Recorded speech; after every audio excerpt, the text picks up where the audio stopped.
Assalamualaikum warahmatullahi wabarakatuh. Salam sehat selalu dan tetap semangat. Perkenalkan, nama saya Muhammad Hadnan, dosen program studi S1 Akuntansi, Fakultas Ekonomi dan Bisnis Universitas Mercu Buana. Kali ini kita bertemu lagi di video mengenai penelitian saya di tahun ajaran 2023-2024 dengan judul Pengaruh penerapan mekanisme Good Corporate Governance terhadap kinerja keuangan dan dampaknya pada corporate sustainability. Studi empiris pada perusahaan infrastruktur yang terdaftar di Bursa Efek Indonesia dari tahun 2019 sampai dengan tahun 2022.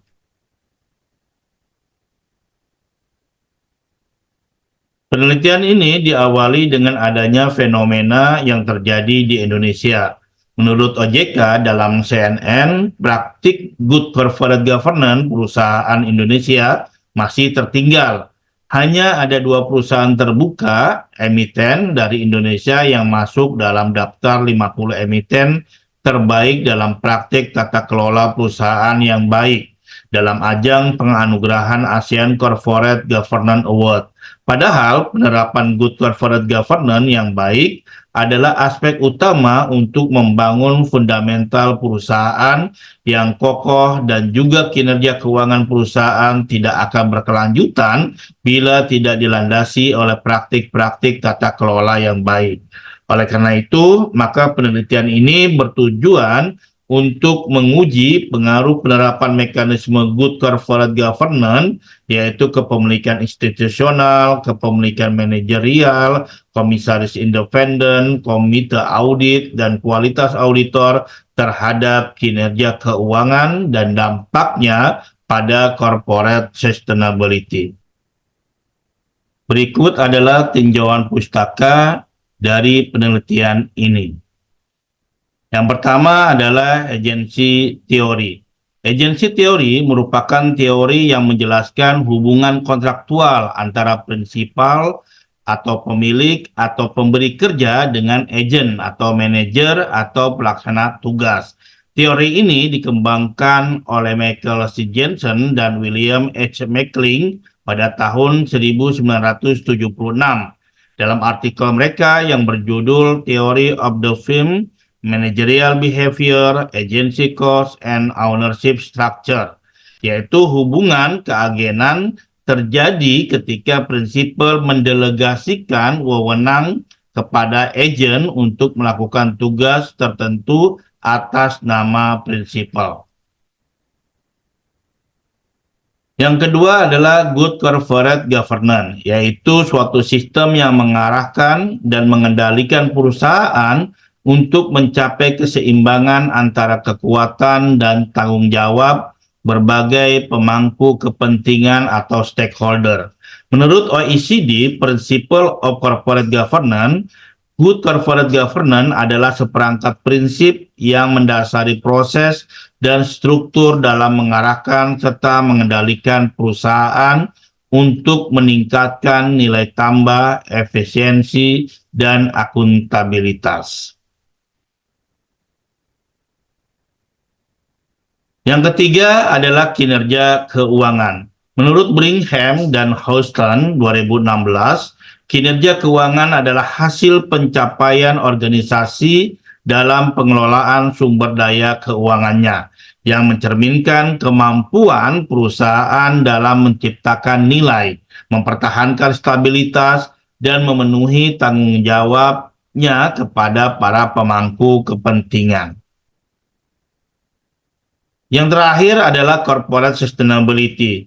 Corporate sustainability merujuk pada pendekatan bisnis yang bertujuan untuk menciptakan nilai jangka panjang melalui penerapan strategi yang memperhatikan aspek ekonomi, lingkungan, dan sosial. Konsep ini berkembang dari penggabungan corporate social responsibility dengan prinsip keberlanjutan, yang mana menekankan pentingnya integrasi aspek keberlanjutan dalam pengambilan keputusan strategis perusahaan. Oke, setelah latar belakang dan tinjauan pustaka, kita masuk ke metode penelitian. Dalam penelitian ini digunakan penelitian kausal, yaitu merupakan sebuah penelitian yang digunakan untuk membuktikan hubungan antara sebab dan akibat dari beberapa variabel. Dalam penelitian ini akan menguji hipotesis tentang pengaruh kepemilikan institusional, kepemilikan manajerial, komisaris independen, komite audit, dan kualitas auditor terhadap kinerja keuangan dan dampaknya pada corporate sustainability. Pengukuran variabel pada penelitian ini adalah dengan menggunakan skala rasio. Sedangkan untuk populasi pada penelitian ini adalah perusahaan infrastruktur yang terdaftar di Bursa Efek Indonesia selama tahun 2019 sampai dengan 2022. Data yang digunakan pada penelitian ini adalah data sekunder dengan teknik pengambilan sampel menggunakan purposive sampling, yaitu dengan penentuan kriteria-kriteria sampel sebagai berikut.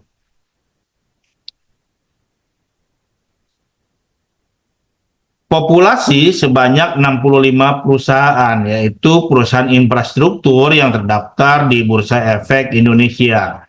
Dikurangi dengan kriteria yang pertama, yaitu perusahaan infrastruktur yang tidak menerbitkan laporan keuangan tahunan berturut-turut, yaitu sebanyak 20 perusahaan. Lalu dikurangi dengan kriteria selanjutnya, yaitu perusahaan yang laporan keuangannya tidak dinyatakan dalam mata uang rupiah, yaitu sebanyak 4 perusahaan. Lalu perusahaan yang mengalami kerugian secara berturut-turut selama 4 tahun dalam laporan keuangan komersial dan laporan keuangan fiskal sebanyak 1 perusahaan.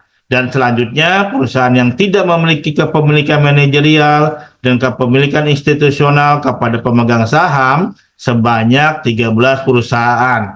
Dan yang terakhir yaitu kriteria perusahaan yang tidak melampirkan susunan komite audit itu tidak ada, sehingga total sampel yang digunakan sebanyak 27 perusahaan dengan jumlah tahun penelitian sebanyak 4 tahun. Oke, selanjutnya analisis dan pengujian hipotesis pada penelitian ini menggunakan alat bantu program komputer, yaitu dengan menggunakan program statistik yaitu FVIUS versi 10, dan metode analisis dalam penelitian ini menggunakan regresi data panel yang terdiri dari analisis statistik deskriptif, estimasi regresi data panel baik common effect, fixed effect maupun random effect. Yang berikutnya adalah metode pemilihan data panel, baik itu dengan menggunakan uji Chow, uji Hausman, ataupun uji LM. Berikutnya adalah dengan uji asumsi klasik, yaitu uji normalitas maupun uji multikolenialitas. Selanjutnya ada path analysis atau analisis jalur. Dan yang terakhir adalah uji hipotesis, yaitu koefisien determinasi, uji F, dan uji T. Selanjutnya kita masuk ke hasil penelitian. Yang pertama adalah analisa statistik deskriptif untuk model yang pertama. Berdasarkan tabel berikut, dapat dilihat bahwa jumlah data yang digunakan dalam penelitian ini adalah 108 dan menunjukkan statistik deskriptif dari masing-masing variabel, baik itu variabel kepemilikan institusional, variabel kepemilikan manajerial, komisaris independen, komite audit, kualitas auditor terhadap variabel kinerja keuangan. Sedangkan untuk melihat statistik deskriptif, variabel kepemilikan institusional, kepemilikan manajerial, komisaris independen, komite audit, kualitas auditor, dan kinerja keuangan perusahaan terhadap variabel corporate sustainability dapat dilihat pada statistik deskriptif model kedua. Pada prinsipnya, statistik deskriptif pada model kedua hampir sama dengan variabel pada model pertama. Perbedaannya yaitu adanya variabel corporate sustainability yang berkedudukan sebagai variabel dependent.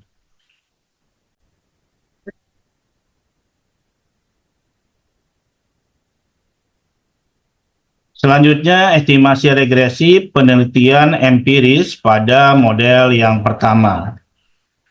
Yang pertama adalah estimasi regresi dengan Kalman effect. Dari tabel dapat dilihat bahwa nilai statistik probabilitas kepemilikan institusional 0,00043, kepemilikan manajerial 0,05, komisaris independen 0,2953, komite audit 0,1808, dan kualitas auditor 0,6673 dengan nilai adjusted R-square sebesar 0,071095.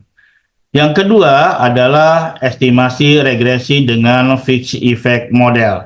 Dari tabel dapat dilihat bahwa nilai statistik probabilitas kepemilikan institusional 0,1719, kepemilikan manajerial 0,2162, komisaris independen 0,4272, komite audit 0,4665, dan kualitas auditor 0,8782 dengan nilai adjusted R-square-nya sebesar 0,023944, lebih besar dibandingkan nilai adjusted R-square pada tabel Kalman effect model.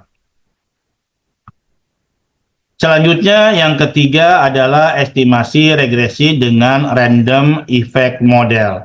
Dari tabel dapat dilihat bahwa nilai statistik probabilitas kepemilikan institusional 0,0242, kepemilikan manajerial 0,0848, komisaris independen 0,3570, komite audit 0,2722, dan kualitas auditor 0,9287 dengan nilai adjusted R-square-nya sebesar 0,023944, lebih rendah dibandingkan nilai adjusted R-square pada model fixed effect model 0,513710.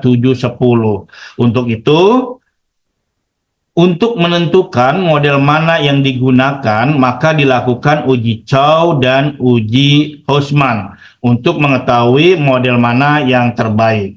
Dari hasil uji Chow, untuk model yang pertama didapat bahwa nilai probabilitas cross-section F sebesar 0,001. Nilainya lebih kecil dari 0,05, sehingga model yang terpilih adalah fixed effect model.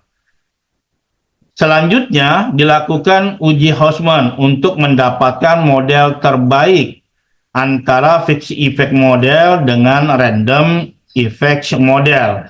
Dari hasil uji Houseman untuk model pertama didapat bahwa nilai probabilitas cross-section random sebesar 0,2616 yang nilainya lebih besar dari 0,05, yang berarti H0 diterima, sehingga dapat disimpulkan bahwa random effect model lebih baik dari fixed effect model. Berikutnya adalah uji asumsi klasik untuk model yang pertama, yaitu yang pertama adalah uji normalitas. Berdasarkan hasil analisis dari uji normalitas menunjukkan bahwa nilai probabilitas Geertruberanya adalah 2613493, lebih besar dari 0,05, sehingga dapat disimpulkan bahwa model regresi memenuhi asumsi normalitas. Yang kedua adalah uji multikolinearitas. Didapat nilai correlation testnya, hasil regresi model pertama menunjukkan masing-masing metrik tidak ada hasil yang melebihi 1. Dengan demikian, model 1 yang dibentuk terbebas dari pelanggaran multikolinearitas. Selanjutnya adalah estimasi regresi penelitian empiris untuk model yang kedua, yaitu yang pertama adalah estimasi regresi dengan common effects. Dari tabel dapat dilihat bahwa nilai statistik probabilitas kepemilikan institusional 0,4009, kepemilikan manajerial 0,817, komisaris independen 0,92, komite audit 0,1947, kualitas auditor 0,3179, dan kinerja keuangan perusahaan sebesar 0,0196 dengan nilai adjusted R-squares-nya sebesar 0,61336. Yang kedua adalah estimasi regresi dengan fixed effect model. Dari tabel dapat dilihat bahwa nilai statistik probabilitas kepemilikan institusional 0,0000, kepemilikan manajerial 0,0101, komisaris independen 0,0106, komite audit 0,7973, kualitas auditor 0,7953, dan kinerja keuangan perusahaan 0,1408 dengan nilai adjusted R-square-nya sebesar 0,818847. Selanjutnya yang ketiga adalah estimasi regresi dengan random effects model. Dari tabel dapat dilihat bahwa nilai statistik probabilitas kepemilikan institusional 0,0044, kepemilikan manajerial 0,8975, komisaris independen 0,0007, komite audit 0,5503, kualitas auditor 0,2718, dan kinerja keuangan perusahaan 0,371 dengan nilai adjusted R-square-nya sebesar 0,123877 lebih rendah dibandingkan nilai adjusted R-square pada model fixed effect model. Untuk itu, untuk menentukan model mana yang digunakan, maka dilakukan uji Chow dan uji Hausman untuk mengetahui model mana yang terbaik. Dari hasil uji Chow untuk model 2 ini didapat bahwa nilai probabilitas cross-section F-nya itu sebesar 0,000 yang nilainya lebih kecil dari 0,05 sehingga dapat disimpulkan bahwa fixed effect model lebih tepat digunakan dibandingkan dengan common effect model. Oke, selanjutnya dilakukan uji Hausman untuk mendapatkan model terbaik antara fixed effect model dengan random effects model. Dari hasil uji Hausman untuk model yang kedua ini didapat bahwa nilai probabilitas cross-section random sebesar 0,0012 yang nilainya lebih kecil dari 0,05 yang berarti H0 ditolak sehingga dapat disimpulkan bahwa fixed effect model lebih baik dari random effects model. Berikutnya adalah uji asumsi klasik untuk model yang kedua, yaitu yang pertama uji normalitas. Berdasarkan hasil analisis dari uji normalitas menunjukkan bahwa nilai probabilitas Jerkuberannya adalah 607,8815 lebih besar dari 0,05 sehingga dapat disimpulkan bahwa model regresi memenuhi asumsi normalitas. Yang kedua adalah uji multikolinearitas. Didapat bahwa nilai correlation test-nya dari hasil regresi model kedua ini menunjukkan masing-masing metrik tidak ada hasil yang melebihi satu. Dengan demikian, model 2 yang dibentuk terbebas dari pelanggaran multikolinearitas. Selanjutnya adalah analisis jalur atau path analysis. Berdasarkan hasil perhitungan dengan analisis jalur, semua koefisien langsung dari kepemilikan institusional, kepemilikan manajerial, komisaris independen, dan komite audit ke corporate sustainability lebih besar daripada koefisien tidak langsungnya kecuali kualitas auditor, sehingga dapat disimpulkan kinerja keuangan perusahaan terbukti bukan sebagai variabel intervening antara kepemilikan institusional, kepemilikan manajerial, komisaris independen, komite audit, dan kualitas auditor ke corporate sustainability. Selanjutnya adalah uji hipotesis. Yang pertama, uji hipotesis untuk model yang pertama, yaitu uji koefisien determinasi. Hasil dari nilai R square yaitu 0,084948 dalam adjusted R square-nya, dan adjusted R square-nya adalah 0,023944, yang berarti variabel terikat kinerja keuangan perusahaan dapat dijelaskan oleh kelima variabel bebasnya sebesar 2,39%, sedangkan sisanya 97,61% dijelaskan oleh variabel bebas lain di luar model yang digunakan dalam penelitian ini. Selanjutnya adalah uji F.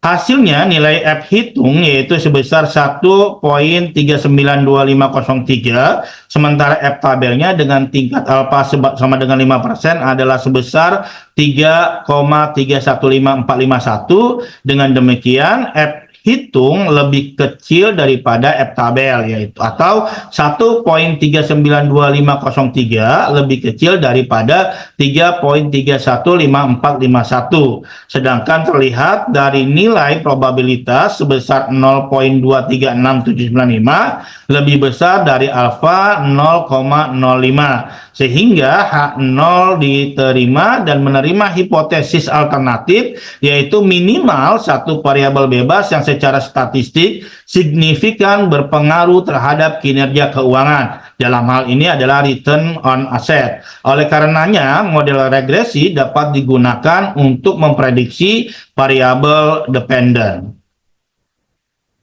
Selanjutnya adalah uji T. Hasil uji tes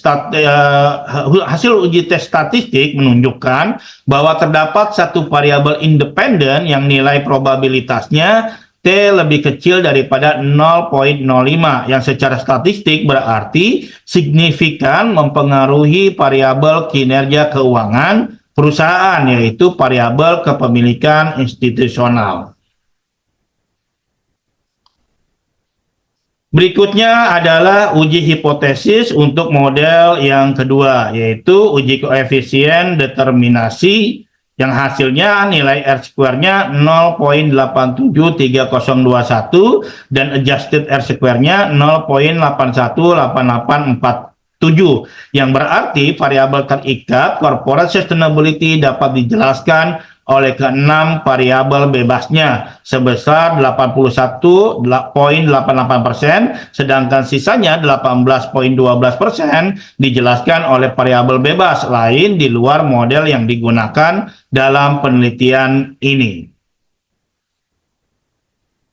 Selanjutnya adalah uji F. Hasil dari nilai uji F, hasilnya nilai F hitung yaitu sebesar 16,11442, sementara F tabel dengan tingkat alfa sama dengan 5% adalah sebesar 29,9873. Dengan demikian F hitung lebih kecil daripada F tabel, yaitu 16,11442 lebih kecil daripada 29,98673. Sedangkan terlihat dari nilai probabilitas sebesar 0,0000 lebih kecil dari alfa sama dengan 0,05, sehingga H0 ditolak dan menerima hipotesis alternatif, yaitu minimal satu variabel bebas yang secara statistik signifikan berpengaruh terhadap corporate sustainability. Oleh karenanya, model regresi dapat digunakan untuk memprediksi variabel dependent. Terakhir adalah uji T.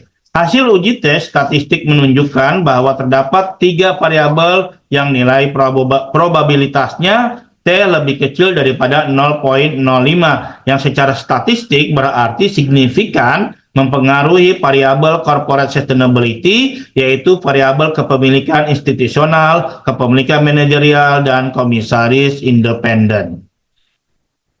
Selanjutnya kita masuk kepada kesimpulan dan saran. Kesimpulan pada penelitian ini yang pertama adalah kepemilikan institusional berpengaruh signifikan terhadap kinerja keuangan. Artinya, keberadaan kepemilikan institusional mampu meningkatkan kinerja keuangan perusahaan. Ini membuktikan bahwa struktur kepemilikan dan keterbukaan yang ada di perusahaan sebagai salah satu indikator good corporate governance mampu meningkatkan kinerja keuangan perusahaan.